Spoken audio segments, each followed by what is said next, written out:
Welcome back. You are tuned into KTUH Honolulu. I'm DJ Captain Oskar, he, they, with a very special guest today, the director of Aitu Fafine at Kumukuhua Theater, Lurana Donnels. Thank you. I'm not great at pronouncing everything. O'Malley.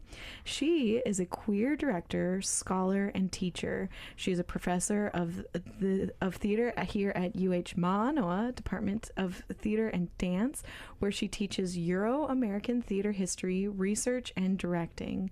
She's the director of Kumukuhua's current production of Aitu Fafine by Victoria Nalani Knuebuhl, thank you, winner of the Hawaii Award for Literature. This world premiere imaginatively creates a dreamscape around Robert Louis Stevenson and his family in Sāmoa. The strong 7-person cast features the talents of 2 trans actors. I was lucky enough to catch the matinee this past Saturday. You all might be lucky enough to catch it in the next 2 weeks at the Kumukuhua Theater. It'll be up and running until February 25th. But I want to say thank you so much for being here today. I'm so happy to be here. I know I'm a fan. I know. I've been excited. This is one of the unique intersections of life where you are a listener turned guest, as well as you're a friend of another guest. The lovely Mia Yoshimoto. Right. And she's been telling me about you for a long time, so I'm honored to have you here. Yeah, thanks. And so you were, just when we were listening to the credits of some of the songs in the back, you were telling me that you actually have a whole family of theatrical folks. You want to tell us and the listeners more? So I am lucky enough, blessed to have twin daughters. They're 22, and they just grew up going to the theater, taking them to things their entire lives. And so one is an actor and an improviser. The other one is an aspiring scenic designer, and she's got quite a few credits to her name. So she designed the set remotely. She's at the University of Washington, there they both are. Sent in plans and built it here at Kumukuhua. We collaborate really well. And then my husband, Sean, has often been my sound designer or music director for many projects over the many years, because we just create great things together, including our kids. So yeah, it was a nice family collaboration, this particular production, and the other daughter contributed some sketches, so we're all involved. The whole family. And I was lucky enough to see the matinee, and I would say this is a drama, like in my, how I interpreted this, would you call it a drama? And so the soundscapes, like, because it's based in Samoa in a black box theater, so there's cool light designs of streams and rivers. You hear nature of bird sounds and water. I felt very like there's calming parts, and then there's kind of like some really high, your heart in your throat, some dramatic scenes. Yeah, there's a lot of mystery to the play. So definitely. I'm not surprised. You were saying you have some questions about it. I have a lot of students going to see it. They have questions. I don't know if I fully have answers, and even the playwright, Victoria Knuebuhl, has said that there's parts of it that are mysterious to her, that it's not the kind of play that completely locks it down for you, that there's meant to be mysteries. So yeah, if you enjoy that, there's some elements of the supernatural. Spirits, ghosts, demons. Yes. Also like gender and advocacy I was like, ooh, I like this. Yeah. Many of my directorial projects and my research, everything tends to focus on women. So I really jumped at the chance to be involved in this, not only because it's one of our great women writers on Island, but then the theme, is about gender and women and how they're portrayed in literature and stories, and it's all set in the late 19th century, but they're talking about things that we talk about today. Yeah. I liked that. I really liked one part that I liked was it was book discussions. They were all sitting around discussing books, and then having one of the leads say, like, isn't it important to be like reading and reflecting back, like it's important to have good female role models, and it's important to pay attention to how people are writing women, because that's how people absorb what, like, it's a mirror of what your own expectations are. And that was a part that like snapped me into the dialogue. But again, when you said supernatural and spiritual, I really loved the mask design. I had never seen that before. I don't know if I don't want to give too much away. We don't want to give too much away, but I have to shout out to my colleagues. Her name's Miley Spejans. She's a professor of costume design with me here at UH Manoa, and she sort of did R&D. You know, we had an idea of a mask that could have two parts to it, you know, show one thing and then show the other thing, because these characters transform. And so she tried different things, and finally, so I'll just give this part away, it's done with magnets. I was trying to figure it out. It was so like that beautifully done. The change occurs because you have a closed magnet and you can open it up in this fantastic way. So yeah, it's a lot of fun to see those in action. So there's just so many different reasons to go see Aitu Fafine. There's the sound design, there's lights, there's of course the acting and the props. It's just so well put together. So bravo to you.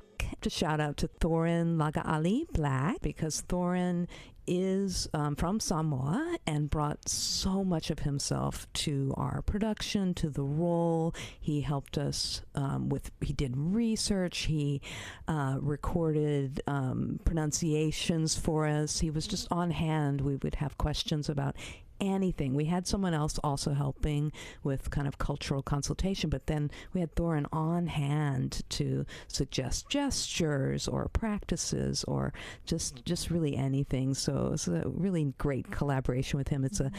There's so many important roles, but it's a key role. Researcher, fact-based. He did a great job. A collaboration between more than just the play.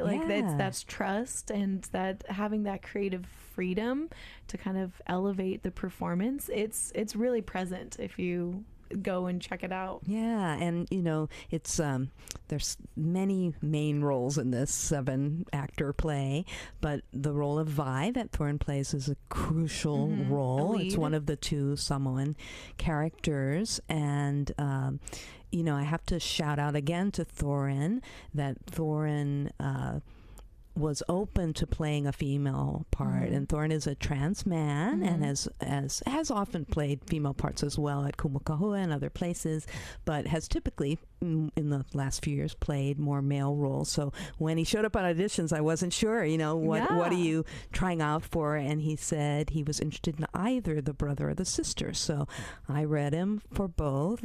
Needed super good actor for this crucial part, and that I thought was the magic of just being able to say, here's someone who's so talented, willing to play either gender. I'm going to cast what I see as the best actor for this role. And then it was able to come up with a kind of great characterization. Read beautifully. And the character herself sort of switches a little bit in terms of her mortality or supernatural, and that was also change of tone, change of body language. So Thorin's working with all of that in a great way. Dreamy. I love that. And I love that it's so important for directors to be casting trans folks for trans characters, but also to play, not to just be tokenized and stuck in trans characters, but having trans people play cis characters. And so that's our other actor I wanted to mention, Circa McCary, who is a trans woman and has... What she told me, she's pretty much in roles in the theater, like major roles in the theater, only played men to this moment. So this is really her first. That's so beautiful. Woman. Her breakout role, getting to be who she wants to be. And so it's a great role, and she's doing beautifully with it. And you know, it's very meaningful. From what she said to me, it's very meaningful her to do that. And it's so great that it is a play about gender, and she's, you know, sort of arguing, getting to be women empowerment as a woman. I would be crying every night at the end of a performance. performance. I think as a director, thank you so much. I was in plays. I did a lot of for myself. High school, I was stage managing, lights, props.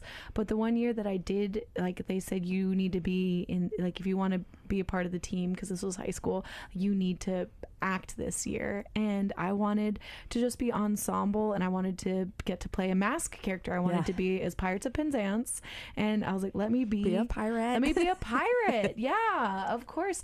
And I think, this is, way back, this is 15 plus years ago, and my director, who loved me, didn't quite understand what I was asking. Yeah. And then he made me a lead female. I was Ruth, and that was just devastating. And I didn't want to be out. It was kind of like, be Ruth or be out, and I wanted to. Wow. I wanted that community, so I like. And I think in his mind's eye, I'm giving you this gift of this important role, but for me, I'm like, now I have to be in a dress and like this, like, of course everyone's in makeup in theater, but like I'm hyper femme when I wanted to be like a dirty, grimy boy pirate playing drunk in the corner, getting small songs, and now it's I'm have to be wildly perceived as like femme in love with the lead. It was just I'm so sorry that happened to you. Thank you. It's I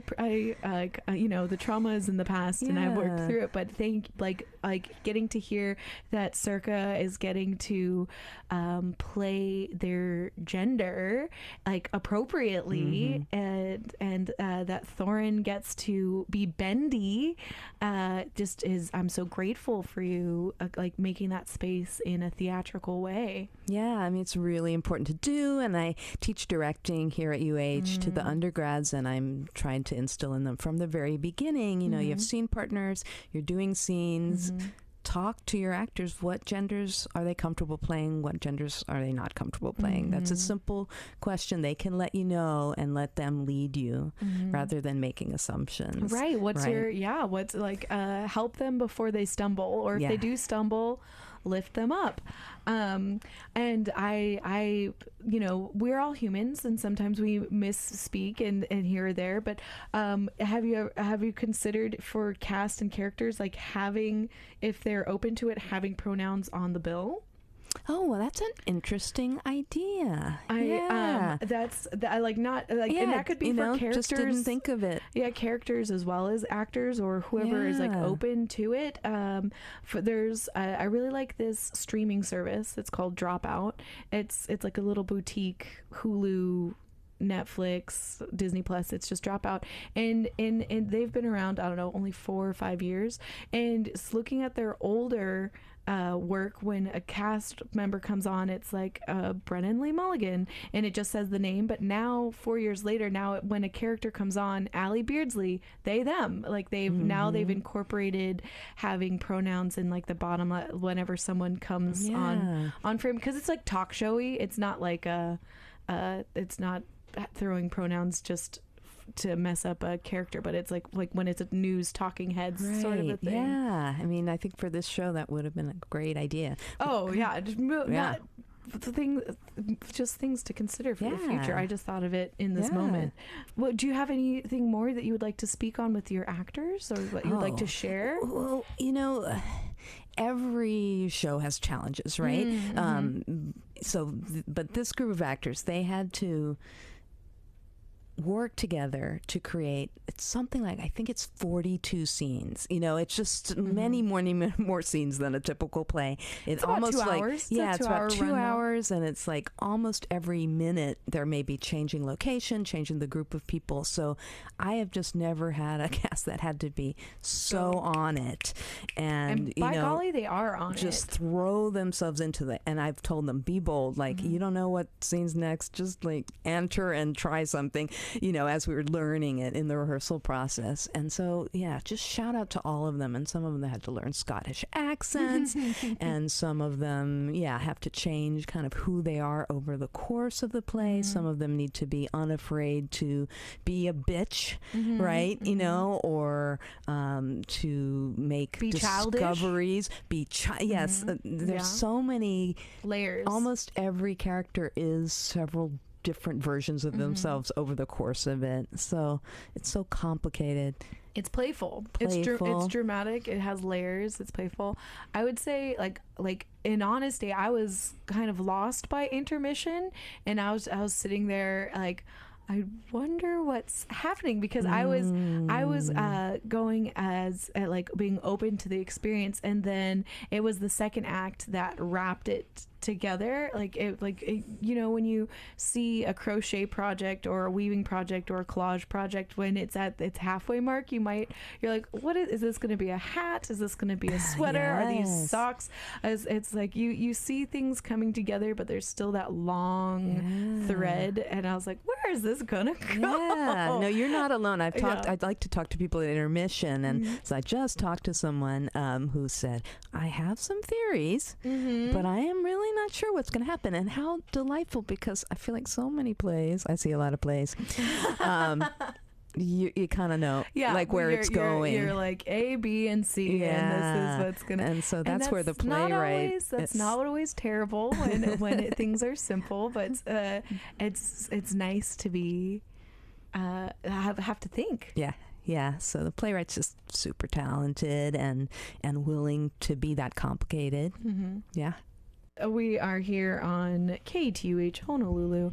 I'm DJ Captain Oskar, he, they, joined with a she, her of the most recent Aitu Fafine. I keep wanting to say fa'afine, which is the trans word in Samoan. Right. So I have to actively look at it, because walking into Lorena's director is the director of this play.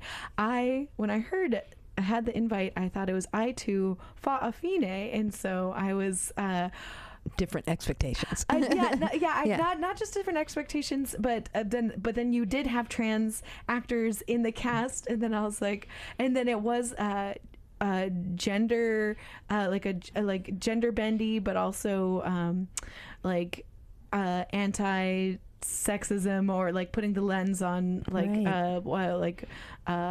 the patriarchy, misogyny, the patriarchy. The patriarchy. Yeah. So I was like, okay.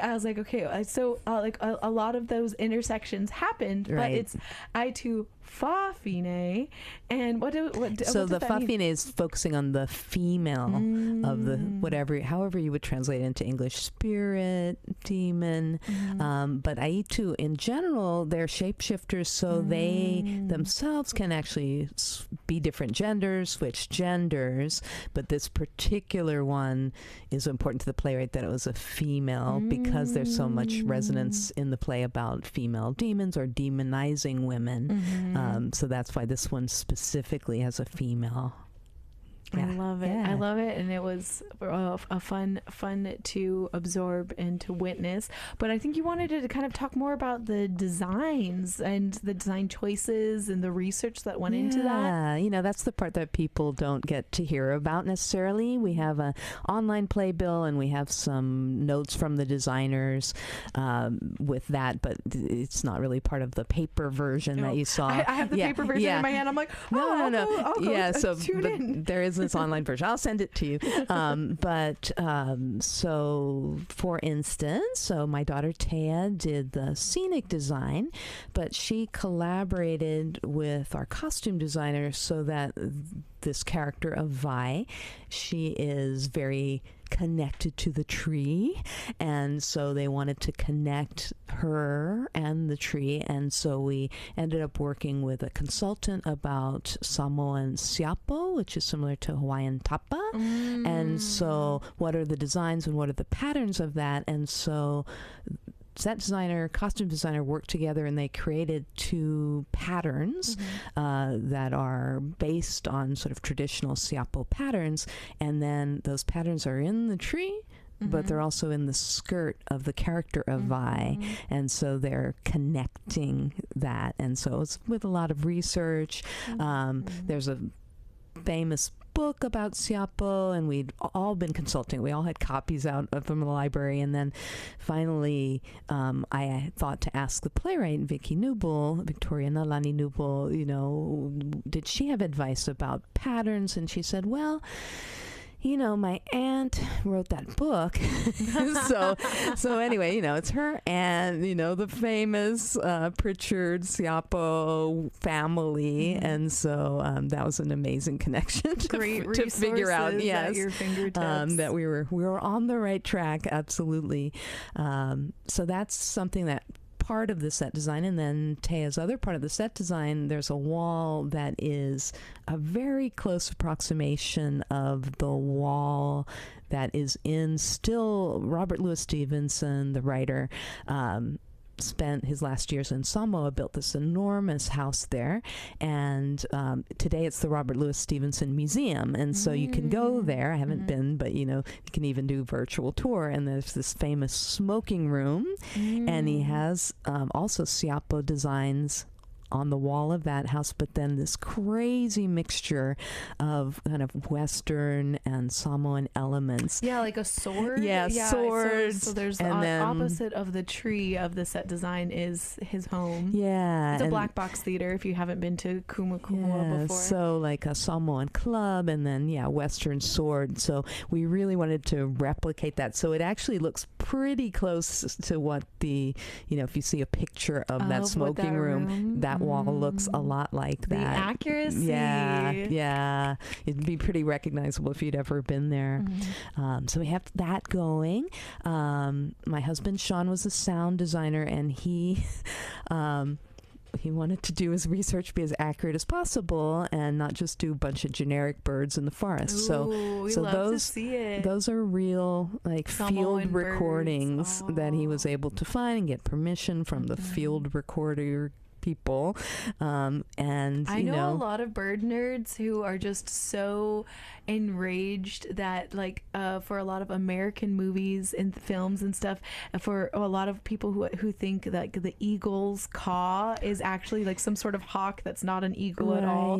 So being accurate with birds. He wanted to be accurate and respectful, so that someone from Samoa would walk in and recognize, be able to recognize the crickets, the bird calls, etc. And then he did this really cool thing, which there was one sort of particular bird that he was able to isolate, listen to, and the field recording, he got in touch with somebody, and the scientist said, well, I think that is just like that bird. It sounds like that. Like that is that particular bird. That's that bird's accent. Yes. And so it became a little song that Vi sings. So the song is actually the bird song, and that bird is associated with spirits. So it's this cool little musical thing that developed out of that research. So that's fun. Yeah.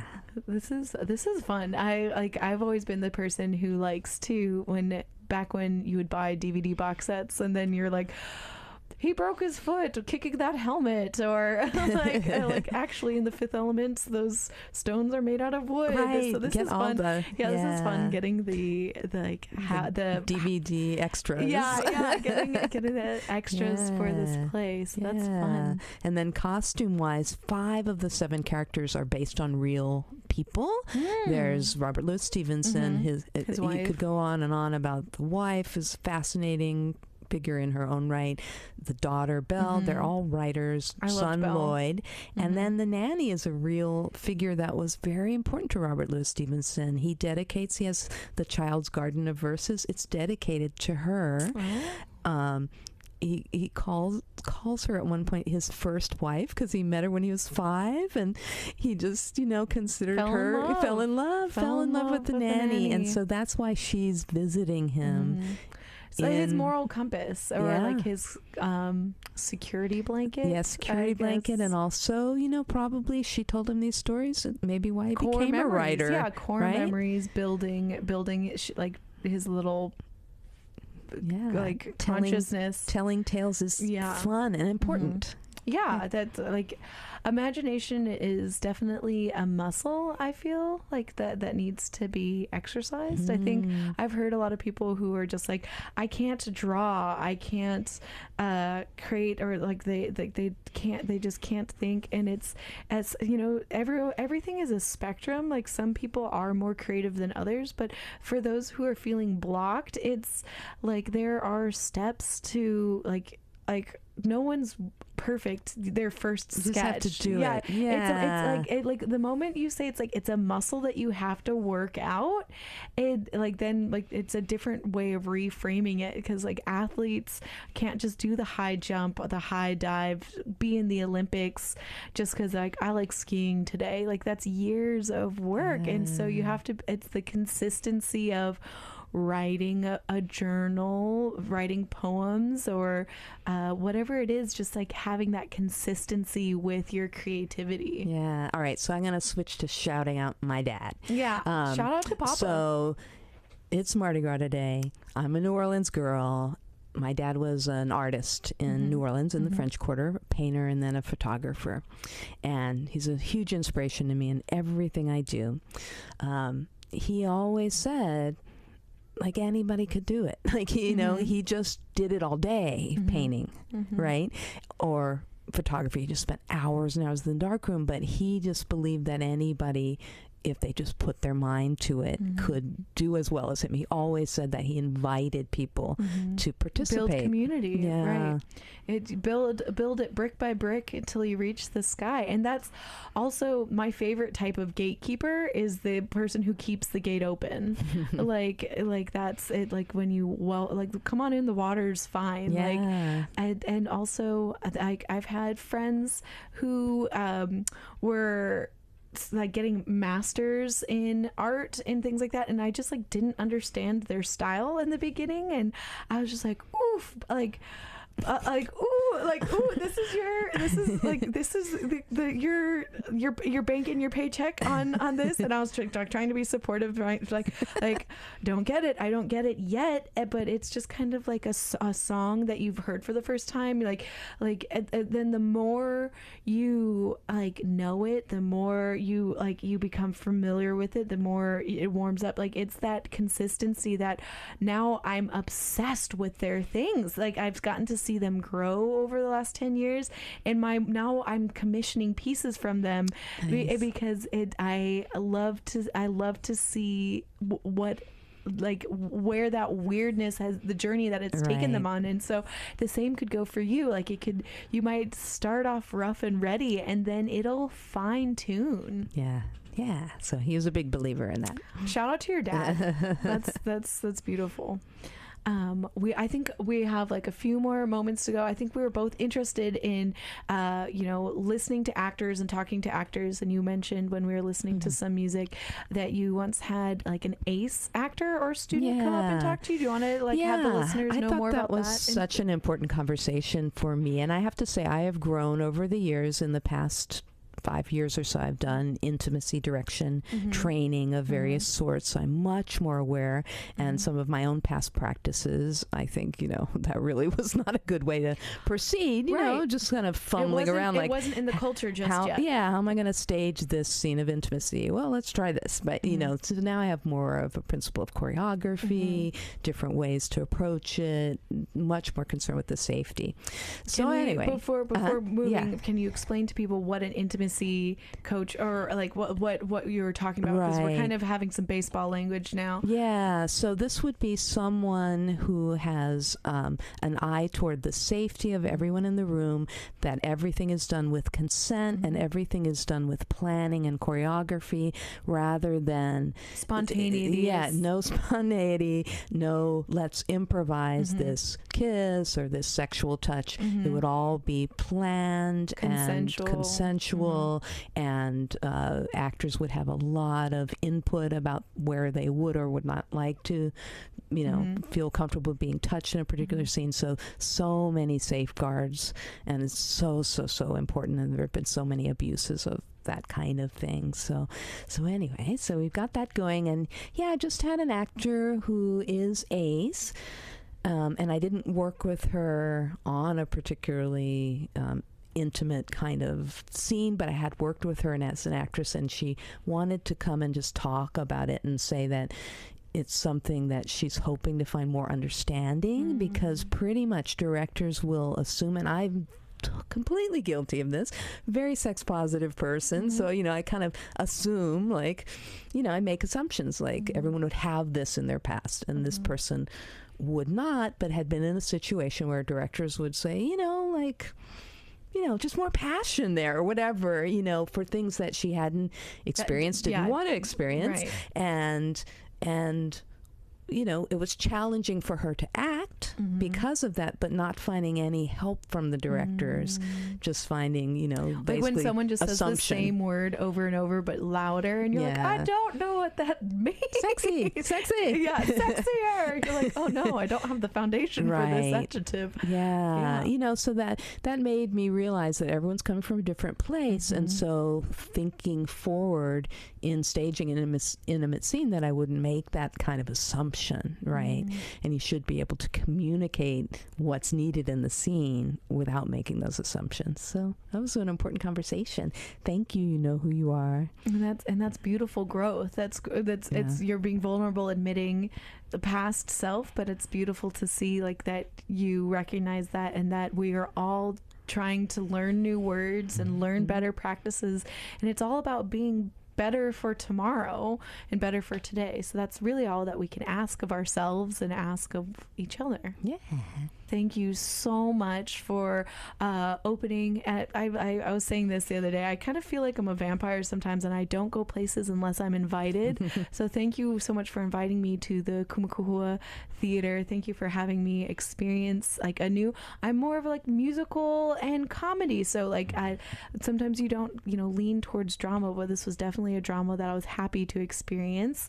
And thank you on top of all of that, of creating safe spaces for trans actors and having such a cool performance. But again, spending your Tuesday night here with me and all the listeners of KTUH and Beyond the Binary, really unpacking your creative side. So thank you for being here. Yeah, thanks. And the show runs 2 more weekends through February 25th.